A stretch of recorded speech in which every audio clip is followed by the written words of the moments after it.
भैया बैठल बैठल का करे के हो क्या करे जी चलो ना वीडियो बनावल मोबाइल पे एगो नया इंडिया के ऐप आइल बटुए रोपो सोपो रोपो सोपो हाँ तो क्या करे के बगल यही पे एगो वीडियो बनावल जाई ना तो एगो काम कर हम वीडियो बनावत तनी हाँ। तू ना ना तू नाचो हम वीडियो बनाए अरे गोरपा कही के हम जिसे कर तू नाच हम वीडियो बनावत तनी ये ठीक बा दे ना मोबाइल दे जा। चल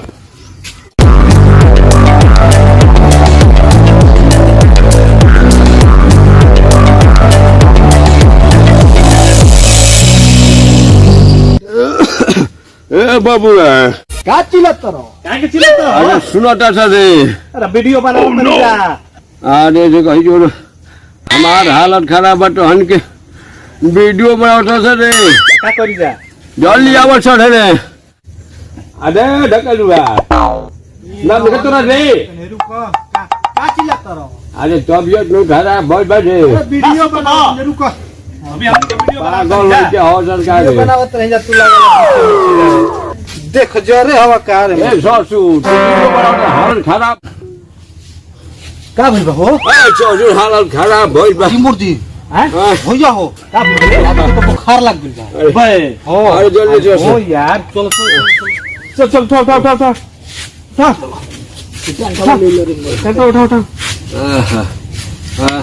उठा उठा बुखार है हमार हाल खराब हो गया उठा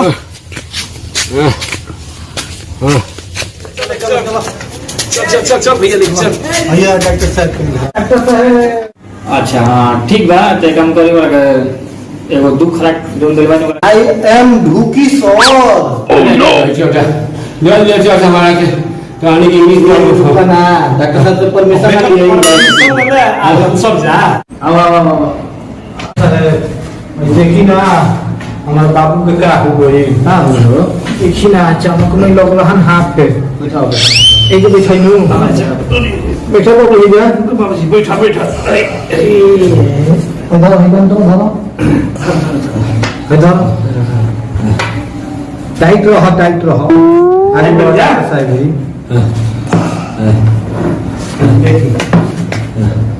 का भेल बा बुखार आ गया डॉक्टर साहब अच्छा और पूरा हां देखी ना रो रे लागत और कांपे हेते तो मुंह लागत कभी हिट तो बना कभी हां फतरन खूब बुखार भी बा हां खास तो बड़ा खूब हे बाबू लगा सब हम ही करी ना ससुरा दोनों के दोनों में लगा के बाहर से घुसावा ना खेने घुसावा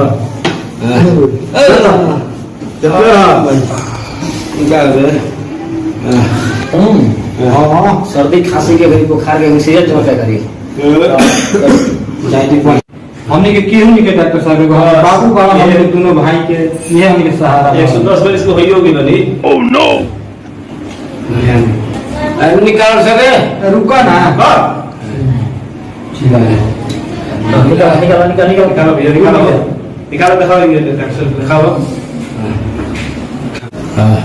बुखार तो बा हो 102 डिग्री का कहते हैं डॉक्टर साहब 102 डिग्री बुखार होगा डॉक्टर साहब 102 डिग्री हां 102 डिग्री बा देखिए हम बाबूजी को सब ठीक कर हाय बाबा देखिए अब ना भाई अरे ठीक है हम दवाई लेके तो नहीं ठीक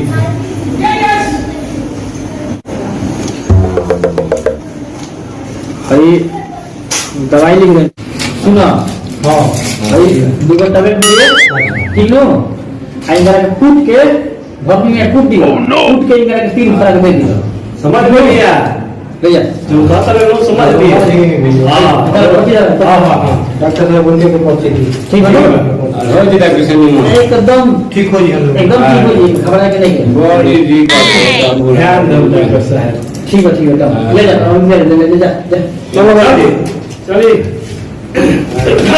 उठा ले घंटा उठाने को चलो अरे मेरा ठाक बोले ठाक चलो अब आगे बढ़िए चला आगे दिन चलो बेटा बैठो बैठो बैठो सुतो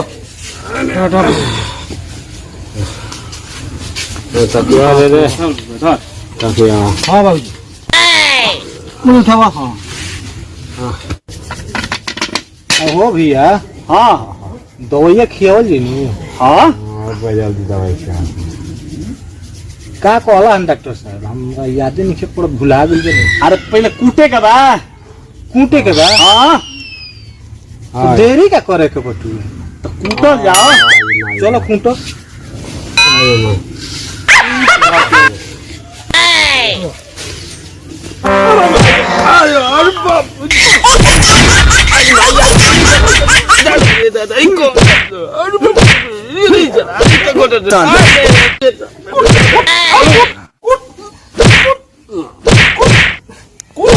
रुका रे मर्द तनी हिलतो नहीं खान भैया।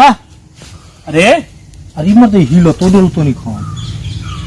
देख देख देख ये आँख मुद्दलन बाबूजी। बाबूजी अरे छोटका ज्यादा कूटते नहीं जका रे। तनी हिलत नहीं खान। डॉक्टर साहब को बुला के लिए आवत नहीं हम। कुछ देखत रहिए हिलावत रहिए। हम हिलावत जो जो जल्दी जल्दी जल्दी जो जल्दी जो जल्दी जो जल्दी वाला के ले आओ। हैं मर्द जो जो जो जल्दी जल्दी जल्दी गर्मी भइल बा। कुटत कुटत इनके के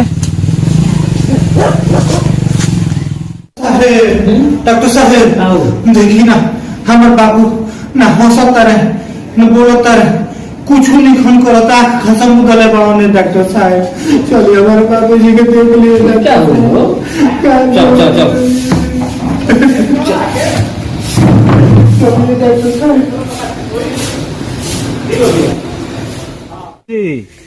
बड़ा हो ए बाबूजी। आही दादा बाबूजी हो बुझा तो मोर मिलन का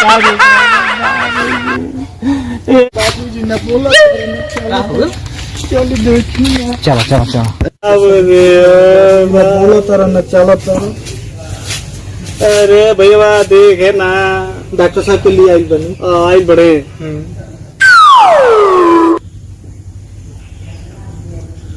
का भइल डॉक्टर साहब? खत्म नहीं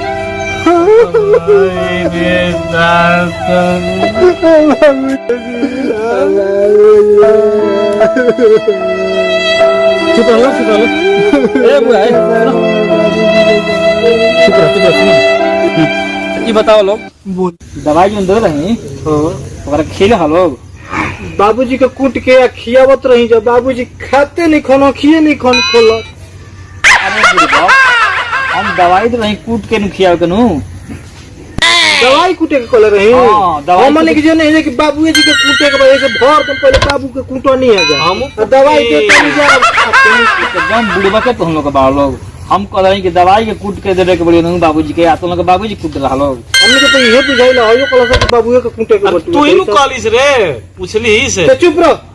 क्या चुप रही? एकदम भर पेट चढ़ा तेरे चलते हमारे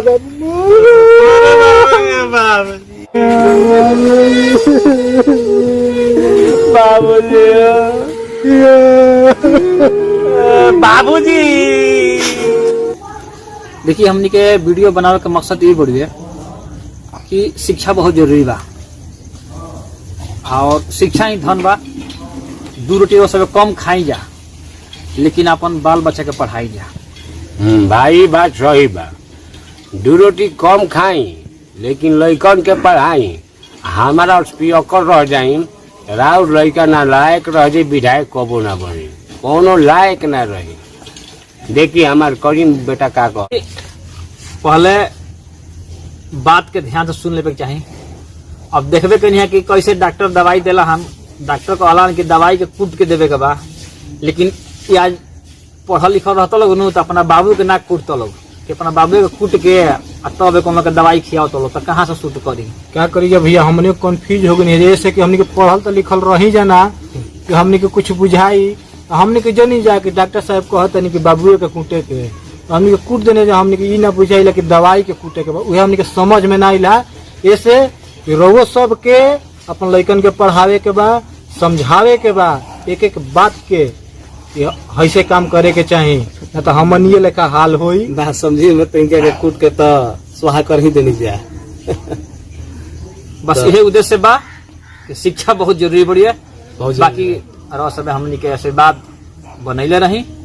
धन्यवाद। आ तनी सब्सक्राइब करिए, बेल आइकन कहीं दबा दीजिए, कबाड़ के हिल जाओ जिलोगे आपकी बार। तनी लाइक दबाई एकदम। शेयर करी जाए।